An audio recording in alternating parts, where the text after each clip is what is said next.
This has everything that could make a song an actual hit back in the day when radio actually played good music.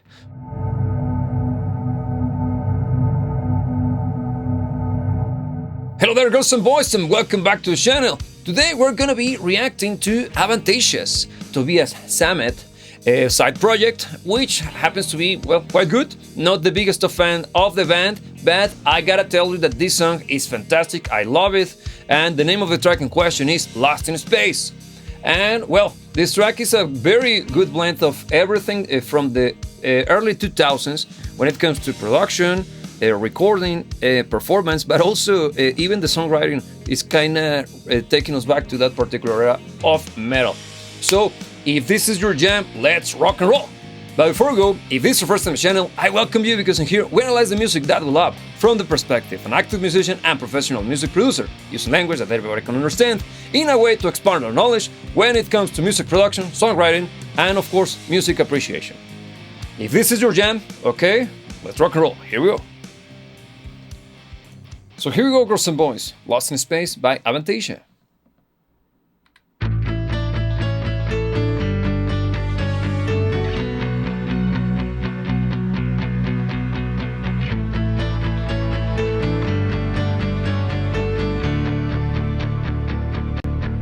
Another star has fallen without sound. Another spark has burned out in the cold. Another door to the barren standing open. And who is there to tell me not to give and not to go? How could I know? How could I know that I'll get lost in space to roam forever? How could I know? How could I see? Feeling like lost in space to roam forever. Crawling down. Awesome, right? When I heard this track for the first time, it actually blew me away because I was expecting something a little bit more power metal-y. And don't get me wrong, I have nothing against power metal, but I was expecting something more on the closer to Rhapsody of Fire rather than this kind of quasi Ed Guy meets Black Album by Metallica with a little bit of the sparkle of one of those more popular acts such as Nightwish back in the day, of course. This is quite fun to listen to. I gotta say that I love the great use of the guitars because you saw that they had different stages of intensity during the introduction of the track when it comes to the sound of the guitar. We began with a very kind of somber, tiny sounding, cleanish guitar tone. By clean, I mean this. Guitars, what makes them sound like rock and roll is what is known, for those of you who are not into the terminology, is known as distortion or overdrive, which happens when you overload the input of your amplifier. And of course, as you can hear right now, my voice is affected by overdrive because you can actually use those effects on everything that is sound related, okay? The thing is that when you refer to a clean sound guitar tone, you refer to something, to a guitar sound that is not affected by that amount of distortion. And the thing is that he's playing with palm muting technique, which is basically, as you might imagine, using your hand to mute the tone or the vibration of the strings, thus creating a much more muted sounding guitar sound. But at the same time, you hear that the bass is playing alongside the guitar. It was a fun interaction when I listened to it for the first time because it kind of threw me away for a few seconds because I wasn't sure if it was the guitar tone or something was happening to the guitar signal while the track was playing. But in reality is that both of those instruments are playing together and the bass is playing with a pick, making it sound a little bit more pointy and less bass driven, if that makes sense to you. It's quite common in many genres, particularly on metal and even more on punk. I am not necessarily the fondest of that kind of technique, but it's because I like the sound of my bass to be a little bit darker. Now, coming to that terminology, dark means less high-end, thus more low end. And the opposite happens when you describe something as being bright, you got more high end than low end. Now, guitar nerd aside, when they kick in during the chorus, they add a lot of intensity to the playing once the drums kicked in. Because you saw how the drums got introduced to the track in a very kind of punchy, yet dancey fashion, which is kind of, how can I put it, pop oriented, but not in the sense of Mariah Carey or Britney Spears, more in the sense of Poison or Cinderella, one of those 80s hair metal bands, which I love. It was awesome. It was kind of, it makes me think of Bon Jovi to a certain degree. But you're my Mariah. Tell me what do you think about that comment. And also, when they were using those strings to add a little bit of tension during the opening of the track, I find it to be quite cool. Now, what do you think about the sound of the drums? Bombastic, right? Super punchy, super big. That's why I was making the comment of it reminding me of the Black Album, because it sounds massive. The toms and the kick drum in particular is gigantic. Very well mixed, I gotta say. Now, the vocals, which is the star of the show. I'm gonna touch them right now because I wanna have that discussion with you later on. But pay attention to the amount of effects on his vocals. There are not that many. And actually, the way it's been used, at least during the introduction, is to, you'll see. I'm gonna describe that once we listen to the track for a little bit longer. But pay attention to some of the vocals. So here we go. Doorway to the Badlands, but kicking down all your hurdles to the black, and all the damage fading in the rearview mirror. When the demons are calling me, they're dragging me away. How could I know? How could I know that I'll get lost in space to roam forever? How could I know? How could I see? Feeling like lost in space to roam forever. Wait for it. We're gonna hit that section later. Did you notice the effects on his vocals? There are plenty of effects going on, but they're not overused. That's why I was referring to them as being kind of subtle or not that clear to you. That's what I was trying to say at the beginning, rather than not being affected by effects. But you can hear a little bit of the tail of a reverb, which, as you might have guessed, reverb is this reverb, which is trying to replicate the sound of a vocal, or in this case, or any sound, as it being produced inside of a different space. Basically speaking, we're recreating the sound of a space through artificial methods through the use of a reverb. And you can barely hear it at the end of every single one of the phrases that he's singing. And I gotta say, it's quite beautiful because it makes the vocals fit quite nicely with the sound of the gigantic drums.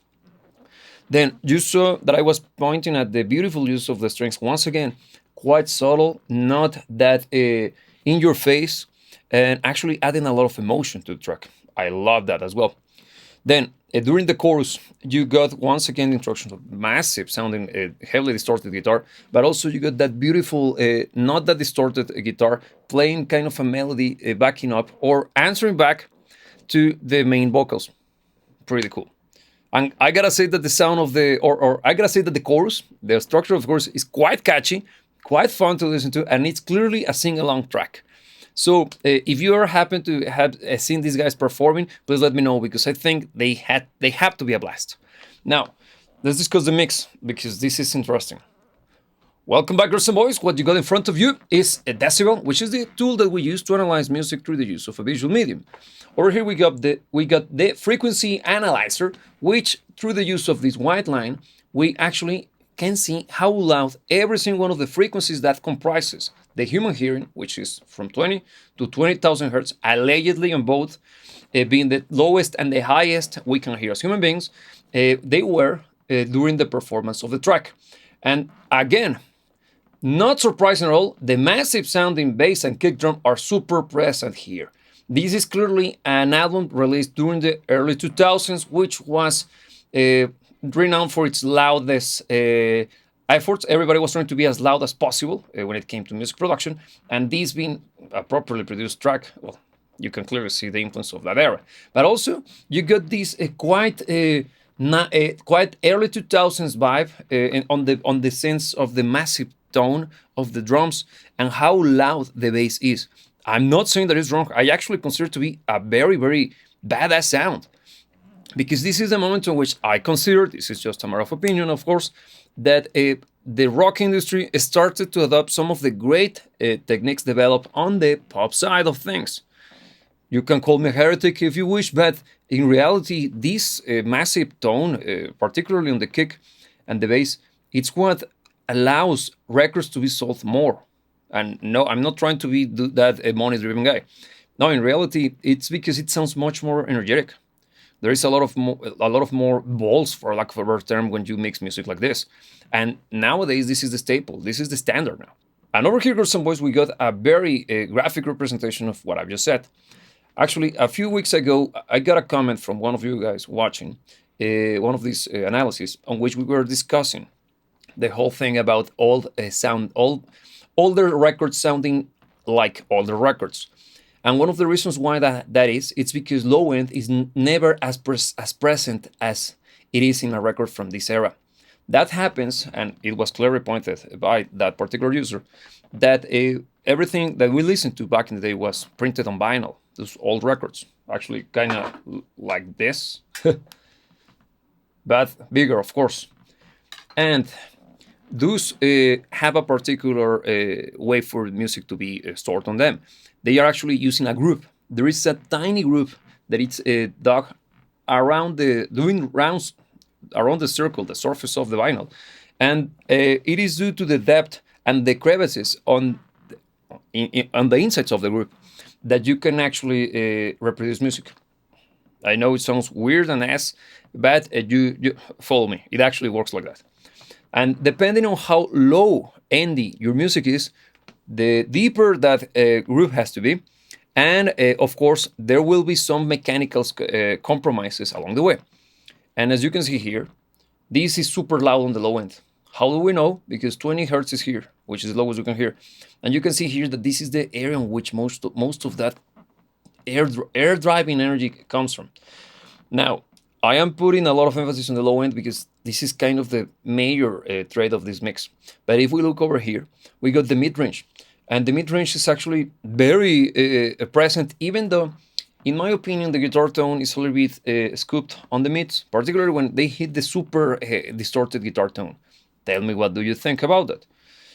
It's not about tone. It's not about tone by any means, but it's kind of the style. It was the style at the time. Which was the style at the time? And I gotta say that, not surprising at all, we don't have that much high-end energy because the sound of the drums, particularly when it comes to cymbals, is kind of dark sounding.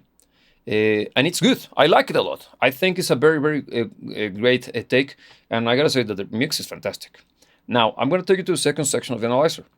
And over here, we got the dynamic range analyzer.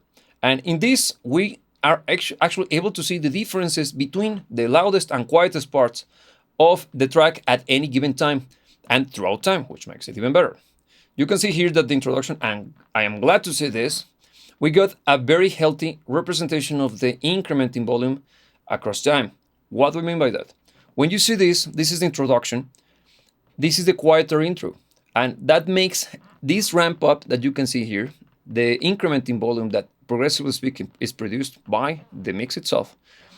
It drives a lot of emotional energy for the chorus to hit harder. That's why when the chorus kicks in, you are actually like, okay, this is you begin to headbang it. And in here, you see that the increment is quite well done. You couldn't hear it. I can tell you that. You felt it. And that's the bigger kicker. It happens due to the fact that, for whatever reason, whenever we're dealing with sound, when something is loud, it's more exciting to our ears, and we understand it as something that it's energetic. When it comes to quieter sounds, we consider them to be more somber, more mysterious, sexier if you wish, and a little bit more personal, more intimate. And the use of those emotions through the use of volume while mixing, it's what actually allows certain sections of the track drop as hard as they do. When you don't have this actual dynamic range in your music, those emotions are not portrayed correctly. And we do that because a recording, it's actually the closest we got, or we try to get as close as possible as mixers, to get the audience as close as possible to the experience of being in front of the band performing live.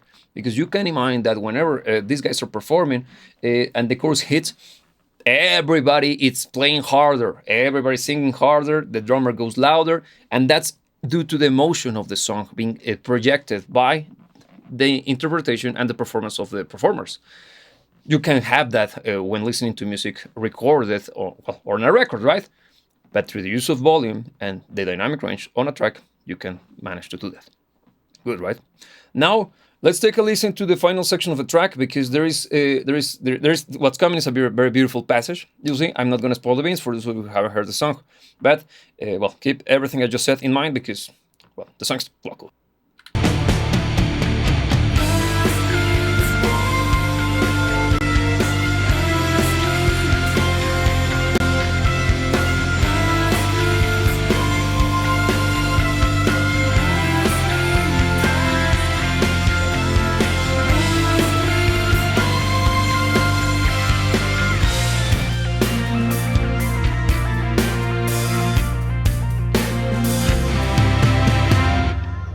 How could I know? How could I? How could I know? How could I know that I got lost in space to run forever? How could I know? How could I see?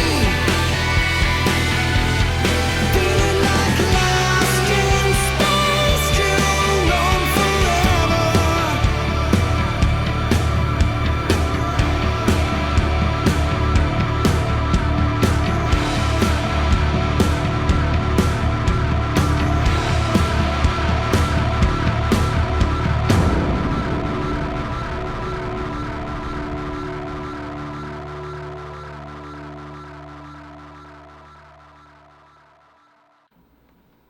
How about that, right?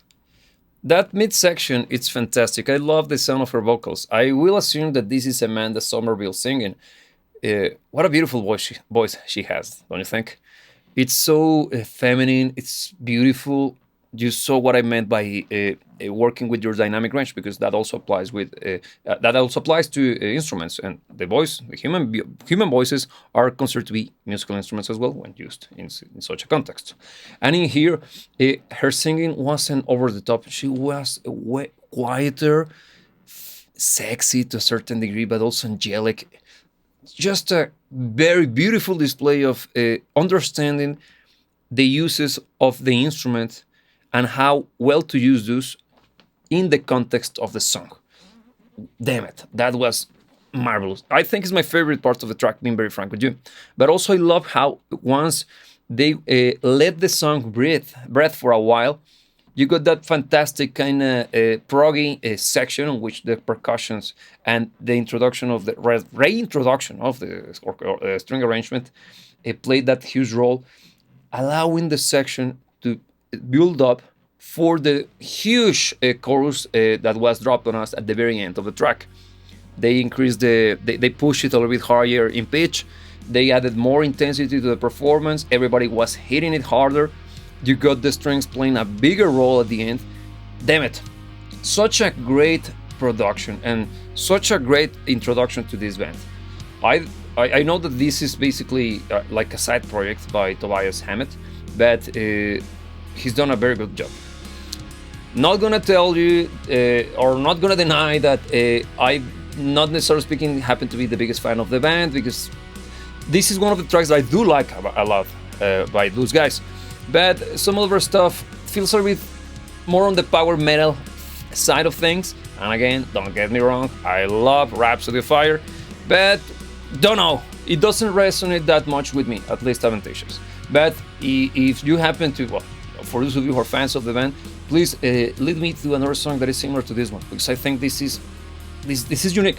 This is very unique. It's its own thing, and as I mentioned before, this has everything that could make a song an actual hit back in the day when radio actually played good music. But I digress. What do you think of Avantasia? And what do you think about Tobias Sammet as a whole? Because he is the lead singer for Edguy, if I am correct. And my plan was to react to Edguy, but for whatever reason, I couldn't find it on my Apple Music library because you know that licensing issues. So whatever. Thank you for watching. Thank you for joining. And if you like to support this kind of content, the best way to do it is by listening to our music on Apple Music or Spotify. That actually is kind of similar to this track, by the way. And well, if you like to support this channel even further, you can do it by following us on Instagram and X, because that's the best way for you to get in touch with us on a much more personal basis. Now, girls and boys, as every single time that I meet you, I can remind you that you should never let anybody tell you what to dream about. Remember, I will see you when I see you.